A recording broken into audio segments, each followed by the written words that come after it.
न्यायाधीश को न्याय करने के लिए प्रमाण चाहिए। संकेत से बात नहीं बनती, प्रतीक से बात नहीं बनती। उसी तरह, ठीक उसी तरह जीव को भक्ति के मार्ग पर चलने के लिए केवल पोथी किताब से बात नहीं बनती। पढ़ी लिखी बात, कही सुनी बात जीव की आध्यात्मिक उन्नति नहीं करा सकती। इसलिए तुलसी कहते हैं, तात स्वर्ग अपवर्ग सुख धरिए तुला एक संग, पर तूल न ताही सकल मिल जो सुख लव सतसंग। साधु के संग की एक घड़ी की तुलना कोई नहीं करता, नहीं कर सकता। सारे वेद शास्त्र पुराण नहीं कर सकते किसी संत के एक अनुभव के आगे। आज किसी को कृष्ण के प्रेम को पाना हो तो कोई पोथी किताब से क्या सीखेगा? नहीं सीख सकता। प्रेम को पाना है तो उसको मीरा से सीखना पड़ेगा। गोपाल को लाड़ लड़ाना है तो सूर से सीखना पड़ेगा। उसको जगदीश मानकर उसके श्री चरणों की सेवा करनी है तो उसको तुलसी से सीखना पड़ेगा। पोथी किताब नहीं सिखाएगा, भक्त का अनुभव सिखाता है, संत का संतत्व पढ़ाता है, साधु की साधुता मार्ग प्रदर्शित करती है। सार स्वरूप यही बात आपसे कहना चाहूंगा। समय कम है। मुझे महाप्रभु के रूप में, जैसे लाल जी की जन्म बधाई हुई तो मैंने कहा कि घट घट में आनंद स्वरूप भगवान प्रकट हुए, इसीलिए आज ये उत्सव किया गया। आज मुझे जीवन में इस उत्सव को प्रतीक बनाकर, इस उत्सव का अवलंब लेकर, कम से कम ये जो दुर्लभ सौभाग्य सुयोग बना है, इस माध्यम से मुझे आज यही हित का दीपक जलाना है। सार स्वरूप इन 5 दिवस की चर्चा के स्वरूप जितना आनंद आप लोगों को मिला, मुझे सुख मिला अपने प्रभु का विमल यश विस्तार करके। लेकिन इस सब के मूल में ये जो आपने पाया, ये छाया है, फूल है, फल है। किसी को रस आया होगा, किसी को खुशबू आई होगी, किसी को यहां पर बैठकर थोड़ी देर के लिए चैन मिला होगा। मैं नहीं कहता कि सभी को यहां पर एक जैसी बात अनुभव में आई होगी, ऐसा नहीं है। लेकिन जो आया होगा कुछ ना कुछ मिला होगा। किसी को कसैला फल भी मिल सकता है, किसी को कड़वा भी मिल सकता है। जैसा मैंने कहा ना, 56 भोग का जब प्रसाद बंटता है तो सभी को एक जैसा प्रसाद नहीं मिलता। किसी को खट्टी चीज हिस्से आती है, किसी को मीठी आती है, किसी को कड़वी, किसी को कसैली। तो आप सबके हिस्से भी कुछ ना कुछ आया होगा। लेकिन इतना विश्वास रखना कि जो आया है ना, सब प्रसाद है, सब प्रसाद है, स्थान का प्रसाद है। क्योंकि मेरा कोई प्रयत्न नहीं है कोई भी बात आप तक पहुंचाने का। मैंने यहीं से लिया और आपको दिया। मुझे क्यों मिला? आपके लिए मिला। आपने प्रेम से, भाव से बैठकर यहां श्रवण किया, इसलिए आप तक ये प्रसाद पहुंचा। इस चर्चा के सार स्वरूप इसी बात की प्रतिष्ठा मैं करना चाहूंगा कि सत्संग, साधु का संग, सदगुरु के श्री चरणारविंद की प्राप्ति, यही जीवन का परम विश्राम है। जिसको मिला वो धन्य धन्य, जिसको नहीं मिला घबराए नहीं। जिसके सिर ऊपर तू स्वामी, सो दुख कैसो पावे। और वो बिन बोलिया सब किछ जानदा। सत्संग है ही केवल इसलिए कि प्रभु के शरण कैसे होना है ये कला हमको आ जाए, समर्पित कैसे होना है ये कला हमको आ जाए। हमको सकामता से निष्कामता की ओर क्यों मुड़ना है?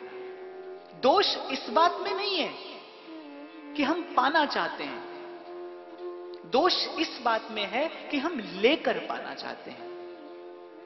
पाया लेकर नहीं जाता, पाया देकर जाता है। एक बड़े पुण्यात्मा सम्राट, शरीर छूटा, धर्मराज के दूत लेकर सन्मुख प्रस्तुत हुए धर्मराज के सामने। चित्रगुप्त से हिसाब किताब पूछा धर्मराज ने। बोले बताओ क्या है? बोले बहुत भारी पुण्यात्मा है ये, बहुत पुण्य इन्होंने जीवन में किया है। एक बार इनसे छोटा सा अपराध हुआ है, तो आप बताइए क्या करना है? स्वर्ग में इनके लिए सब तैयारी हो चुकी है। तो धर्मराज ने कहा ठीक है, जो छोटा सा हिसाब है पहले उसको एक तरफ कर लेते हैं, स्वर्ग में तो इन्हें जाना ही है। तो आप एक कार्य करो, इनको केवल नर्क के मार्ग से स्वर्ग ले जाओ।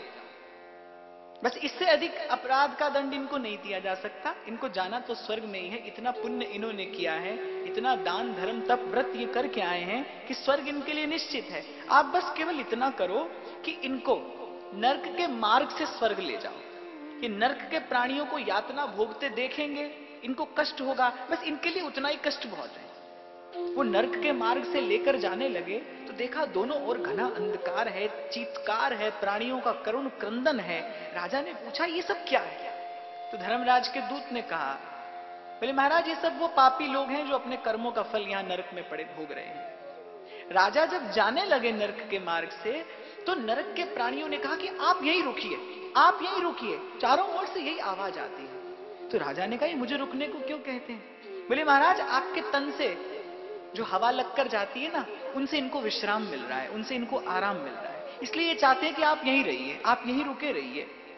राजा ने कहा अगर मेरे केवल मार्ग में खड़े रहने से इतने प्राणियों को सुख मिलता है, इतने प्राणियों को आराम मिलता है, तो मैं नरक में स्वर्ग में जाऊंगा ही नहीं। बोले महाराज आपका पुण्य इतना है, आपको यहां तो हम रख नहीं सकते, स्वर्ग में तो आपको जाना पड़ेगा। बहुत बात हुई। राजा ने कहा अंत में एक बात बताओ, मेरे यहां खड़े रहने में क्या बाधा है? बोले महाराज आपका पुण्य बाधा है, जब तक आपके पास इतना पुण्य है आप यहां नहीं रह सकते। राजा ने तत्काल संकल्प लेकर बोले कि इन सब जीवों के निमित्त मैं अपना पुण्य दान करता हूं। बोले लो मैंने अपना पुण्य दे दिया, अब तो यहां रहने में कोई बाधा नहीं है। जैसे ही संकल्प का जल नीचे गिरा, नरक के सब प्राणी अपनी यातना से मुक्त हो गए। अब क्या किया जाए? स्वर्ग में जाना था राजा को। जैसे ही संकल्प पूरा हुआ तो धर्मराज के दूत तो अंतर ध्यान हो गए और श्री भगवान के पार्षद अपना विमान लेकर प्रस्तुत हो गए। अब राजा बड़े आश्चर्य में है। बोले मैंने तो अपना समस्त पुण्य दान कर दिया, तो स्वर्ग तो छोड़ो, अब तो मुझे भगवान के धाम में जाने का अवसर मिल रहा है, ऐसा क्यों? तो भगवान के पार्षदों ने मुस्कुरा कर कहा, बोले महाराज इतने जीवों के निमित्त आपने अपना पुण्य निष्काम होकर दान कर दिया। इस दान करने का पुण्य कितना बड़ा है कि आपने अपना समस्त पुण्य दान कर दिया। अब आपके लिए स्वर्ग नहीं है, अब आपके लिए नरक नहीं है, अब आपके लिए केवल भगवान के चरणारविंद है। तो मैंने निवेदन किया कि पाना या पाने की लालसा बुरी नहीं है, लेकिन दोष किस बात में है? दोष इस भाव में है कि हम लेकर पाना चाहते हैं। पाया देकर जाता है। आज जो पा रहे हो वो कभी देकर आए हो, कभी बीज डाला है उसका, तो आज प्रकृति देती है। अगर सुख है, समृद्धि है, साधन है, तो आपने निश्चित कभी दिया होगा, तभी आपके पास है। छीनकर, झपटकर, छल से, कपट से कोई अपना प्रारब्ध बना नहीं सकता, संवार नहीं सकता। विधान, भाग्य, कर्म, प्रारब्ध देकर बदला जाता है, छीनकर, झपटकर, लेकर नहीं। जहां तक सकामता है तहां तक जीव को कभी विश्राम प्राप्त नहीं होता। विश्राम केवल केवल और केवल देने में है। और ये देने का जो भाव है यही प्रेम का मूल है। लेकिन एक बात और सावधानी से सुनने की है कि ये जो देने का भाव है, जिसको मैंने कहा कि प्रेम का मूल, ये संसार में पूरी तरह घटित हो नहीं सकता, क्योंकि संसार में प्रेम का प्रत्युत्तर देने की पात्रता नहीं है। प्रेम का प्रत्युत्तर केवल प्रभु ही दे सकते हैं। इसलिए संसार में भी प्रेम होता है। क्योंकि मैं कई बार निवेदन करता हूं, बहुत सारे लोगों को इसमें संशय भी होता है। स्वाभाविक है, क्योंकि आपको आदत पड़ी है, पढ़ी पढ़ाई कही सुनी बात सुनने की, और अनुभव की बात कड़वी होती है, कठोर होती है, सबके हृदय से नहीं उतरती। कई बार संत की कई बात में बहुत बड़े बड़े बुद्धिमान भी धोखा खा जाते हैं। मैं अपनी ही बात कहूं, आज से साल डेढ़ साल पहले मन में चिंतन कभी करता था, कुछ एक संत ऐसे हैं जिनकी आरंभ से, जिनके चिंतन की मुझ पर बड़ी कृपा रही है। मैंने भले उनका जीवन में कभी दर्शन नहीं किया, लेकिन उनके चिंतन ने मेरा बहुत मार्ग प्रशस्त किया साधन के समय में। श्री ठाकुर जी की कृपा मूर्ति श्री डोंगरे जी महाराज, परम श्रद्धेय परम पूज्य स्वामी श्री रामसुखदास जी महाराज। तो लेकिन जब स्वामी जी महाराज ये कहते थे ना, बोले गुरु नहीं बनाना चाहिए, कृष्णम वंदे जगत गुरु, बनाया भी हो तो छोड़ दो, तो कई बार ऐसा होता था मुझे बात नहीं जचती थी, समझ में नहीं आती थी, लेकिन आज आती है कि वो क्यों कहते थे। वो इसलिए नहीं कहते थे कि गुरु रह नहीं गया, गुरु है नहीं। वो इसलिए कहते थे कि आज के जीव में शिष्य होने की पात्रता खत्म हो गई है। वो गुरु बनाकर अपराध करता है, और गुरु बनाकर जो अपराध किया जाता है, किसी को गुरु स्वीकार करके, भगवान के सामने आपने किसी को गुरु स्वीकार किया, भगवान के सामने आपने किसी को समर्पण किया, और भगवान की साक्षी में किए संबंध का आप विच्छेद करोगे तो क्या गति होगी? उस जीव को कैसे विश्राम मिलेगा? इससे अच्छा है कि यह अपराध किया ही नहीं जाए।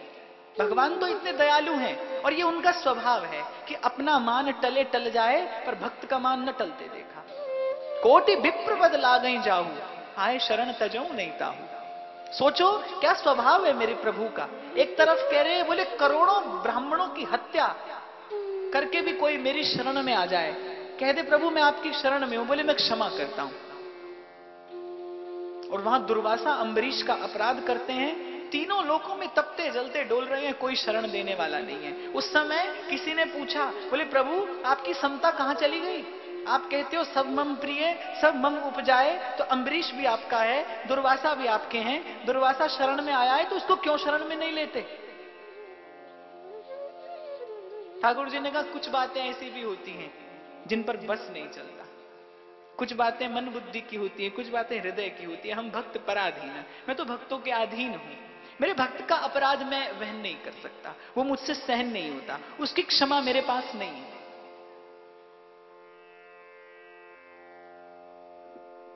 और वहां भगवान के भक्त की दयालुता, उदारता, सीमा देखिए कि जब सब प्रार्थना करने पर भी सुदर्शन चक्र का तेज शांत नहीं होता, अम्बरीश उसी क्षण अपना समस्त पुण्य, अपना समस्त भजन, समस्त सेवन दुर्वासा के ताप के शमन हेतु अर्पित करते हैं भगवत चरणों में। प्रभु मैंने अगर कभी आपका भजन किया हो, अगर कभी मैंने आपका सुमिरन किया हो, आपकी सेवा की हो, तो दुर्वासा का ताप इसी क्षण शांत हो जाए। वैष्णव जन तो तेने कहिए जे पीर पराई जाने रे। सुंदर होना, समृद्ध होना, और सुंदर और समृद्ध होने की लालसा ये जीवात्मा का सहज स्वरूप है। क्योंकि जैसे भगवान का स्वरूप सत्य शिव सुंदर है, ऐसे ही जीवात्मा का स्वरूप भी सत्य शिव सुंदर है। सत्य अर्थात परम विश्राम, ऐसा आनंद जो आए तो फिर जाए नहीं। कौन ऐसा है जो संसार में ऐसा सुख नहीं चाहता, जो सदा सुखी नहीं होना चाहता? सब चाहते हैं। संत क्यों सदा सुखी रहता है? क्योंकि वो संसार को सदा सुखी होने का मार्ग देता है। जैसे मेरे भोले बाबा हैं, वो सबको भजन का मार्ग देते हैं, ठाकुर जी के निकट ले जाते हैं। इसलिए सब देव हैं, वो महादेव हैं। वो भगवान के सेवक भी हैं, उनके मित्र भी हैं, उनके स्वामी भी हैं। जब भगवान ने रामेश्वर की स्थापना की ना, तो श्री ठाकुर जी ने कहा कि रामस्य ईश्वर स रामेश्वर, जो राम के ईश्वर हैं वो रामेश्वर हैं। भोले बाबा बोले, बोले प्रभु आपने परिभाषा ठीक नहीं की। बोले अच्छा क्या परिभाषा है? तो बोले, भोले बाबा बोले मुझे ऐसा लगता है राम यस्य ईश्वर स रामेश्वर, अर्थात राम जिसके ईश्वर हैं वो रामेश्वर हैं। और यही भक्त और भगवान का प्रेम है। मैं निवेदन कर रहा था कि प्रेम दो नहीं है, प्रेम एक ही है। लेकिन प्रेम का विषय अपूर्ण होने से, अशुद्ध होने से, प्रेम का विषय संसार होने से प्रेम अपूर्ण रह जाता है, अपने विश्राम को प्राप्त नहीं हो पाता। मैं तो कई बार निवेदन करता हूं, मुझे तो लैला मजनू के प्रेम में और मीरा और गिरधर के प्रेम में तत्वतः कोई अंतर नहीं दिख पड़ता। लेकिन लैला के प्रेम का विषय मजनू होने के कारण, संसार होने के कारण, विषय अशुद्ध होने के कारण वो प्रेम सिनेमा में स्थान पाता है। मीरा के प्रेम का विषय शुद्ध होने के कारण, बुद्ध होने के कारण, पवित्र होने के कारण मीरा और कृष्ण के प्रेम की चर्चा व्यास गादी से की जाती है। सत्संग में उसको स्थान मिलता है, भगवत चिंतन में उसको स्थान मिलता है।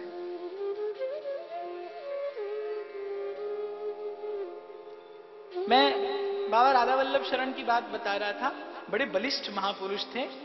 संत के स्वभाव की बात कर रहा था कि कैसे संत का स्वभाव माने संसार में बनता नहीं, प्रभु बना कर भेजते हैं। संत को, भक्त को बनाने का ढांचा ही अलग है उनके पास, उसमें ढालकर भेजते हैं वो। 1 लाख 1 करोड़ की भीड़ में भी भगवान का भक्त संत पहचाना जाएगा। कोई ना कोई पहचान उसकी ऐसी होती है जिसके पास आंख हो देखने वाली। जैसे बाबा बुल्ले शाह कहते हैं ना, बुल्लिया रब तेथों दूर नहीं पर तेरा भी कसूर नहीं, वेखन वाली अख जड़ी उहदे विच नूर नहीं। किसी की देखने वाली आंख हो तो वो पहचान जाएगा, और जब पहचान जाएगा तो फिर वो कबीर की तरह गाएगा, ये तन बिस की बेलरी गुरु अमृत की खान,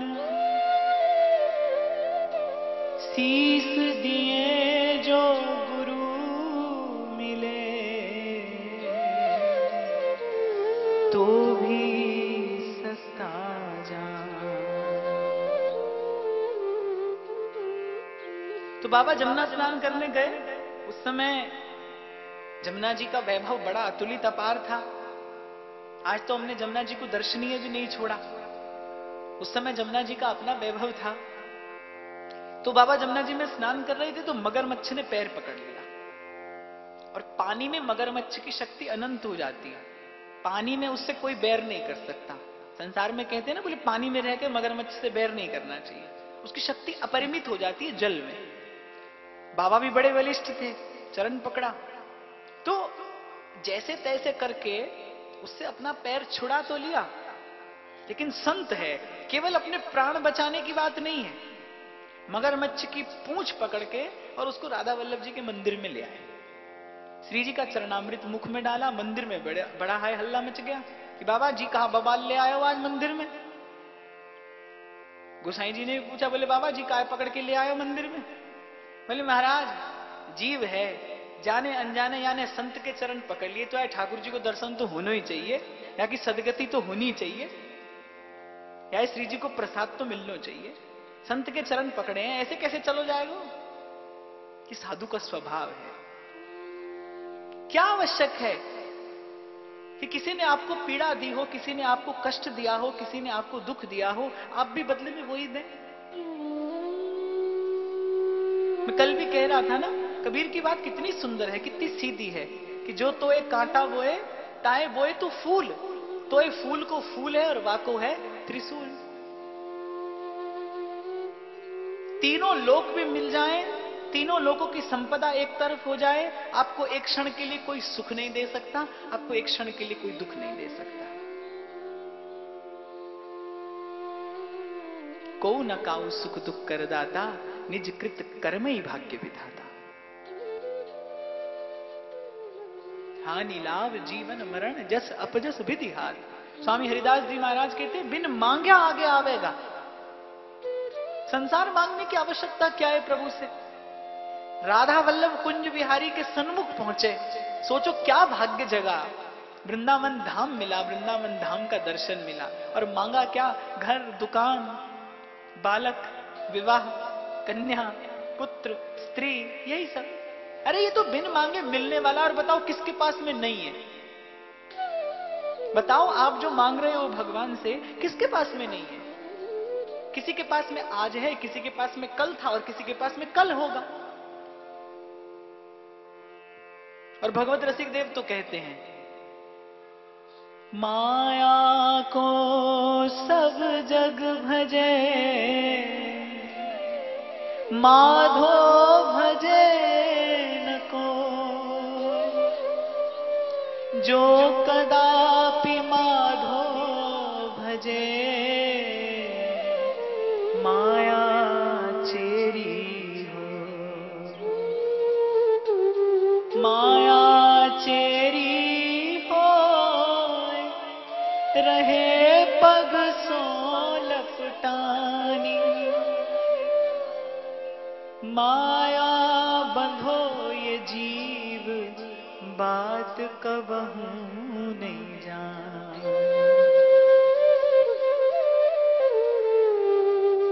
जो भजन न करने दे, जो भजन में बाधा बने, माया केवल धन ही नहीं है, माया केवल संपत्ति, समृद्धि या पद या प्रतिष्ठा ही नहीं है। जो भी भजन में बाधा बने, समझ लो भगवान की माया है। ध्रुवदास कहते हैं, वृंदावन के वास को जिनके नाही हुलास, माता मित्र सुतादि तिये तज ध्रुव तिनको पास। जहां एक स्त्री के लिए अंतिम सांस तक अपने पति के अधीन रहकर जीवन यापन करना, इसी को शास्त्र धर्म कहता है। वहां तुलसीदास जी जैसे परम भागवत अवतरित महापुरुष, जब मीराबाई प्रश्न करती है कि क्या करूं, संसार में प्रतिकूलता इतनी बढ़ गई है, और मैं इस बात से पीड़ित नहीं हूं कि संसार प्रतिकूल है, इस बात से पीड़ित हूं कि अब इस रोज रोज के झगड़े में भजन में मन नहीं लगता, क्या करूं, मार्ग दीजिए। और तुलसीदास जी एकदम निश्चिंत होकर मीरा को मार्ग दे देते हैं कि जाके प्रिय न राम वैदेही तजिए ताही कोटि बैरी सम। कई बार ये पंक्ति पढ़ता हूं तो भक्त का मार्ग कितना विचित्र होता है, भक्त का धर्म कितना विचित्र है, एक प्रेमी के लिए मार्ग कितना दुष्कर है कि तजिए ताही कोटि बैरी सम यद्यपि परम स्नेही। परम स्नेही कौन होता है? और देखो गोस्वामी जी प्रतिकूल को छोड़ने की बात नहीं कर रहे, जो परम स्नेही है, जो परम प्रेमी है, बोले लेकिन अगर उसको प्रभु प्रिय नहीं है तो बोले उसको कोटि बैरी के सम त्याग देना चाहिए, क्योंकि वही भगवान के भजन की सबसे बड़ी बाधा है।